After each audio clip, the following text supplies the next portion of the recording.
시편 23편 우리 함께 읽습니다. 악한 세상에서 하나님의 백성들은 숨지 않고 세상, 마귀와의 전쟁을 두려워하지 않습니다. 하나님의 백성들의 특성이 이 마지막 때는 다 드러나요. 그걸 통하여서 내가 하나님의 백성으로 거듭났는가, 준비되었는가, 아니면 거듭나지 못했는가 스스로 자신을 판단하라는 거예요. 거짓 예언자들을 피하거나 두려워해서 소시민적 순응주의와 침묵으로 뒤로 물러나지 않아요. 뒤로 물러나는 자들은 침륜에 빠지고 멸망에 이르러 하나님도 기뻐하지 않는다. 히브리서에서 말을 해요. 악한 세상에서 합당한 자들은 주 하나님만 영원한 왕이시며 통치하시는 주이시다라는 믿음을 굳게 붙듭니다. 이것을 우리는 현실을 장악하고 군림하는 악한 세력들에게서 끝까지 지켜야 합니다. 그래서 사도 바울도 내 달려갈 길을 다 마치고 내가 믿음을 지켰다.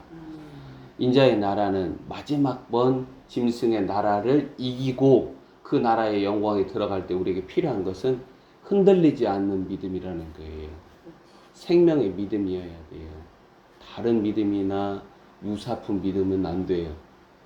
오직 불같은 시험을 통과하는 하나님의 아들 그리스도의 믿음이 내 안에 있어요. 성도는 혈과 육으로 싸우지 않으나 경건은 능력으로 살아있어야 한다는 거예요. 경건의 모양은 다 배설물처럼 내버리겠습니다 라고 기도해야 돼요. 무성한 입이라 할지라도 이 마지막 때 주님께서는 열매를 원하시니까 열매가 없는 잎이 무성한 것들은 전부 다 작벌당해요. 영적으로 밤의 세력들은 지구적으로 길고 짙게 드리워집니다. 거짓 예언자들의 반열에서 역사하는 이 아랫 세상의 통치자들과 권세들을 향하여 성도들이 싸우지 않는다면 하나님 나라는 현실에서 증발해버리고 교회의 영적 전투는 그들만의 환타지에 불과합니다. 성도들과 지상교회는 나사렛 예수 그리스도 방식을 따라 싸워요.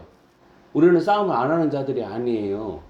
우리는 싸움을 해요. 근데 나사렛 예수가 보이신 방식으로 싸웁니다. 그렇게 로마 제국이라는 짐승의 세력들과 싸운 사도들과 예언자들의 본을 따라서 우리는 전쟁을 수행하는 거예요. 무릎으로만 전쟁하지 않아요. 이제는 우리의 몸으로 전쟁을 해요. 악한 세상의 주관자들, 짐승의 세력들이 만들어내는 깊고 어두운 수렁을 성도들은 피하지 않아요. 또 이러한 수렁들이 성도들을 피해가지도 않아요. 성도 안에 실체로 드러나는 그리스도의 생명으로 그들을 능히 이기며 우리는 인내를 온전히 이루어야 합니다. 자, 이게 내 안에 그리스도의 생명으로만 가능해요. 약속의 씨가 자라남으로 씨가 발화돼서 내 안에 그리스도라는 생명이 드러나기 시작을 하는데 이 생명이 풍성하고 충만하고 온전하게 그 실체로 내 안에 드러나는 것, 이것이 마지막 때 우리가 준비해야 할 합당한 경건입니다. 우리 주님은 항상 신실하고 자비로우시죠. 이와 같은 고백을 하는 자들은 이 마지막 때 자신도 주님을 향하여서 신실해야 한다는 거예요. 자신 안에 그리스도의 신적 본성, 이 신실함이라는 열매가 드러난 자들은 신실하다라는 거예요. 그 사람 성격이, 성품이, 그 사람 습관이 신실해, 그게 아니라 그리스도의 신실함이라는 신적 열매가 내 안에 드러날 때 그 사람은 신실하다라는 거예요. 짐승의 칼이나 짐승의 세상이 가하는 박해 가운데서도 그는 신실하다라는 거예요. 사람을 향하여, 환경을 향하여, 주 하나님을 향하여 이들은 변함이 없습니다. 내 안에 들어오셔서 거하시는 하나님의 생명 그리스도는 아랫 세상에서 인생들이 만나는 낮과 밤의 이야기에서 유일하신 목자로 부족함이 없습니다. 이 시편 23편은 21편을 고백하고 22편을 거쳐 나온 후에 읊조리는데 이 23편은 여호와는 나의 목자시니 내게 부족함이 없습니다라고 찬양합니다. 이것은 전도서 1장이 말하는 헛됨이라는 아랫 세상의 실체에서 여호와 하나님, 그리스도를 말하는 거예요. 여호와 하나님. 창세기 2장 3절을 봐보세요. 그 여호와 하나님, 그 창조주 하나님, 골로새서 1장에 그 그리스도가 자신을 위하여 자신으로 말미암아 창조하셨다라고 증거를 해요. 이 여호와 하나님 그리스도만이 유일한 생명이라는 사실을 달리 표현한 것이 23편 1절의 고백이에요. 목자는 왕과 지도자를 나타냅니다. 그래서 나의 목자라는 고백은 무슨 말이냐? 나는 그의 백성이라는 거예요. 본문 2절을 봐보세요. 잘 알죠? 이건 낮의 이야기를 말하는 거예요. 본문 4절은 밤의 이야기를 말하는 거예요. 우리 인생에는 낮의 이야기가 밤의 이야기가 물실과 날씨로 촘촘하게 짜져 있어요. 이 이야기들 가운데서 목자는 그의 양들을 자신의 생명으로 소생시켜서 하나님의 이름을 위하여 악한 세상에서 의의 길을 걷게 합니다. 중요한 게 두 가지예요. 하나님의 이름이에요. 더 이상 자신의 이름을 갖지 않아요. 또 자기 자신을 위해서 살지 않아요. 그리스도의 생명이 나를 소생시킨 자들은 더 이상 자기 이름을 위하여 살지 않아요. 그리고 의의 길을 걷는다라는 거예요. 그 의의 길은 내가 볼 때 나의 도덕과 나의 양심과 내가 알고 있는 지식을 쫓아서 이건 옳다 그러다 그걸 말하는 게 아니에요. 의의 길은 그리스도가 걸은 길이에요. 하나님의 길을 걷는다라는 거예요. 그래서 이 사람들은 사람들 가운데서 많은 사람들이 예스 할 때 노를 할 수밖에 없는 상황이 나오고, 많은 사람이 노 할 때 아니다 맞다라고 말할 수밖에 없는 상황이 있다라는 거예요. 지상교회들과 성도들이 살아가는 이야기는 불의와 악의 세상에서 거룩한 성벽과도 같은 의의 길을 수축하여 감으로써 주가 다시 오시는 길을 준비하는 거예요. 왕이 오시는 거룩한 길, 의의 길을 수축해 나가는 과정에서 필요한 유일한 게 뭐냐? 내 안에 그리스도의 생명이에요. 이 생명은 자라나요. 이 생명은 충만하게 그 실체를 드러냅니다. 선한 목자는 푸른 초장, 쉴만한 물가로 또 주의 지팡이와 막대기로 생명으로 나오는 능력과 권위를 드러냅니다. 다윗은 하나님의 그리스도 여호와를 나의 목자로 고백하죠. 그리스도가 자신의 기업이고 자신의 영광이기 때문에 다른 것들을 더하거나 요구하지 않는다라는 사실을 나는 부족함이 없습니다 라고 고백하는 거예요. 나는 환난 가운데서도 내 모든 소유를 잃는다 하더라도, 심지어 욥과 같이 자신의 육신의 건강을 잃는다 하더라도 나는 그리스도로 말미암아 부족함이 없습니다 라고 고백한다는 거예요.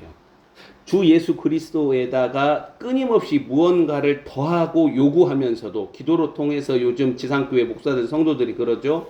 그렇게 결핍과 부족함과 공허함을 느끼는 영적 이스마엘들에게 그리스도 아니라는 실체는 사람의 아들들에게 풍성과 충만과 온전함이라는 구원을 경험하게 한다는 거예요. 그래서 우리는 구원을 어디서 경험해요? 그리스도 안에서 경험을 해요. 그리스도 안에서 하나님이 주신 모든 신령한 복과 그의 신기한 경건의 능력을 우리는 소유해요. 그래서 그리스도를 얻는 것은 모든 것을 얻는 것이고, 그리스도 안에 있지 아니하는 것은 육이에요. 하나님은 육을 뭐라고 생각하시느냐? nothing, 아무것도 아니라는 거예요. 육은 무익한 거예요. 오늘날 주일마다 예배마다 모이는 자들은 그리스도가 자신의 기업인 거룩한 제사장인가 검증받아요. 그리고 탐욕과 권력과 돈과 자아사랑으로 무장한 목사들은 그리스도를 나의 주로 인정하는가 검증받아요.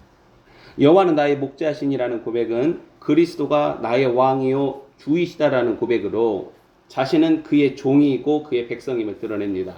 이는 참으로 하나님의 그리스도를 경험하는 자들에게서 확인되는 증거예요. 그래서 성령으로 거듭나면, 위로부터 거듭나면, 위의 생명으로 거듭나면 내 입에서 주여라는 고백이 나오고 아버지여라는 고백이 나오는 거예요. 이걸 따라할 수 있어요. 위로부터 나지 않았는데도. 그러나 반드시 따라하는 모든 고백들은 하나님께서 실제 검증하세요. 확인하세요.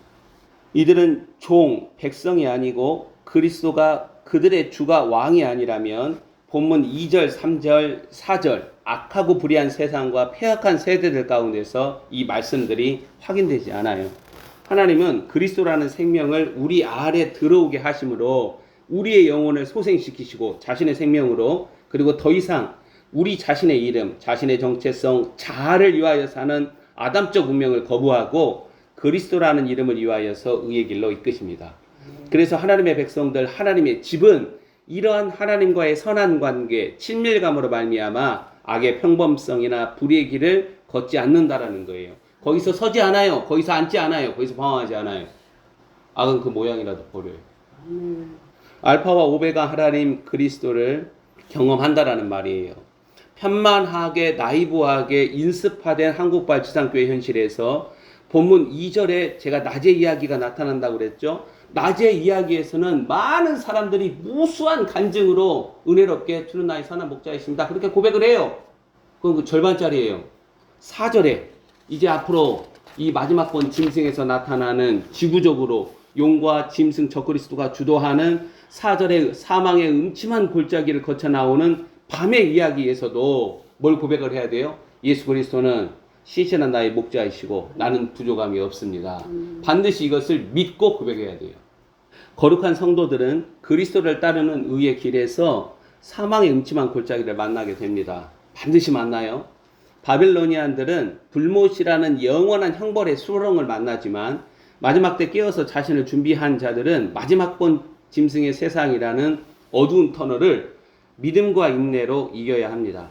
4절에서 야수성과 잔인성을 드러내는 짐승들, 악의 세력들에 둘러싸여 자신의 생명을 지키고 그들을 물리칠 수 있었던 다윗은 그러한 시간과 상황들 가운데서 주의 지팡이와 막대기가 나를 안위하신다라고 고백해요. 나를 평안하게 하신다라는 거예요. 주 예수 그리스도의 이름이라는 권위가 그 그릇 위에 놓이면 사망의 음침한 골짜기 마지막 번 적그리스도 짐승이라는 세상 가운데서도 나는 평안하다라는 거예요. 주의 지팡이와 막대기는 그리스도의 권위를 나타내요. 이 마지막 때 내가 준비된다라는 것은 주께서 자신의 권위를 내 위에 두신다라는 거예요. 자신이 그러한 시간들을 두려워하지 않는 이유가 그리스도가 나와 함께 거하시기 때문에 그렇다라고 다윗은 말합니다.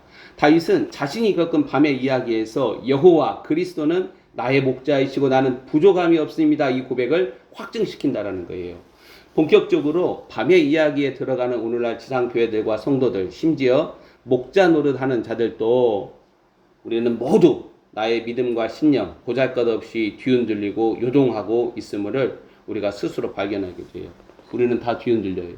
내가 뒤흔들리고 있다는 것을 자신이 스스로 발견한다는 거예요. 내 믿음도 내 신념도 전부 다 뒤흔들려서 혼돈과 패닉과 두려움에 사로잡혀요. 그때 우리는 고백해야 돼요. 23편 1절 여호와는 나의 목자시니 내가 부족함이 없습니다. 그게 참된 신앙이라는 거예요. 마지막 때를 걷는 오늘날 지상교회 기독교는 그리스도의 생명이 마르지 않고 풍성하게 그들 안에 솟아나므로 내가 부족함이 없습니다. 그리스도는 나의 목자이요 왕이요 주이심을 확인해야 합니다. 주의 지팡이와 막대기라는 권위와 능력은 사망의 음침한 골짜기에서 양들을 유일하게 살려내고 보호하는 거예요. 다른 경건의 모양을 열심내려고 하지 말아라는 거예요. 주의 보호하심과 주의 긍휼을 구해야 돼요. 긍휼이라는 왕의 곤룡포가 나의 위에 덮어야 사망의 음침한 골짜기를 헤쳐나올 수 있을 뿐만 아니라 사망의 세력들의 죽음의 역사 가운데서도 생명으로 사망을 패하는 거예요. 다른 방법이 없어요. 주의 지팡이와 막대기는 이사야 53장에 나타나는 양들, 이 양들은 어떤 양들이에요? 갈 길을 제대로 가지 않고 자기의 임의대로 길을 만들어서 가는 그 발걸음과 삶의 징계와 채찍으로 사용이 된다는 거예요. 이러한 주의 지팡이와 막대기가 밤의 이야기에서 의의 길을 걸어가야 하는 성도들을 온전하게 다루지 아니하면 본문 5절 내 원수의 목전에서 내게 상을 차려주시고 기름을 내 머리에 부으시는 영광으로 나아가지 못한다는 거예요. 그래서 반드시 4절이 내 인생에 있어야 돼. 그래야 5절의 영광으로 나아가니까. 순환과 죽음 뒤에 영광으로 나아가요. 불같은 시험 다음에 영광으로 나아가요. 그런 것 없는 휴가 없어요. 하나님의 양떼들에게 주시는 영광을 위하여 그리스도라는 선한 목자는 자신의 양들을 그의 방식대로 제대로 다루신다는 거예요. 마지막 때 주님은 선한 목자로 고통과 역경과 환난이라는 때를 사용하셔서 하나님의 자녀들을 5절에 나타난 원수의 목전 앞에 준비시킨다는 거예요. 그래서 역경의 때가 나의 영혼의 모든 불순물을 하나님이 거룩한 불로 깨끗하게 하셔서 원수 앞에 나를 세우시는 하나님의 손길이다. 하나님의 사랑이다. 은혜다. 라고 믿고 흔들리지 말아야 돼요. 내 비밀을 알고 하나님의 시간표를 읽어가는 영적 해안을 지니고 하나님의 영원하신 뜻과 목적과 계획을 쫓아가는 발걸음 이 신앙은 사망의 음침한 골짜기를 다닐지라도 해를 두려워하지 않는 담력과 용기로 나타납니다. 또한 선한 목자가 그의 양들을 거칠게 다루시는 지팡이 막대기 아래 놓이는 시간은 고난 이후에 영광으로 나아가는 존귀로 이끈다라는 거예요. 원수의 목전에서 내게 이와 같은 작은 상을 차려주시고 기름으로 내 머리에 부으시는 종기를 하나님은 우리에게 허락하신다라는 거예요. 다윗은 본문 6절에서 하나님의 선하심과 인자하심을 내 평생에 내게 주신 선한 목자의 사랑과 은혜로 읽습니다. 그는 자기 이름을 위하여 의의 길로 인도하시는 하나님의 손길과 은혜로 그리스도는 내게 부족함이 없습니다를 마침내 알 수 있다라는 거예요. 우리는 하나님의 생명 그리스도, 선한 목자이신 그리스도를 아는 깊은 친밀감으로 들어가는 길이 사망의 음침한 골짜기를 거쳐 나오는 밤의 이야기라는 사실을 반드시 알아야 돼요. 그래서 밤이 오고 지금은 밤이에요. 그리고 또 더 깊은 밤이 길게 짙게 지구적으로 깔려온다 할지라도 두려워 말라. 여호와는 나의 빛이시니 내가 누구를 두려워하리요. 여호와는 나의 생명의 능력이시니 내가 누구를 무서워하리요. 그런 하나님의 그릇으로 우리 할렐루야 영광교회가 준비되어야 합니다. 정리할게요. 마지막 번 짐승의 현실 아래 고통과 역경과 환난과 고난의 때가 우리를 그리스도의 영광으로 빚어가는 사건으로 읽어갈 때 우리의 영혼은 주의 선하심과 인자하심에 깊이 정박하게 됩니다. 시편 23편을 읊조릴수록 창세전에 감추어진 하나님의 비밀 그리스도가 그의 풍성하신 사랑의 능력으로 우리 할렐루야 영광교회를 이끌어 가심을 확인할 수 있다는 거예요. 그래서 23편 자주자주 암송하고 고백해요. 기도합시다.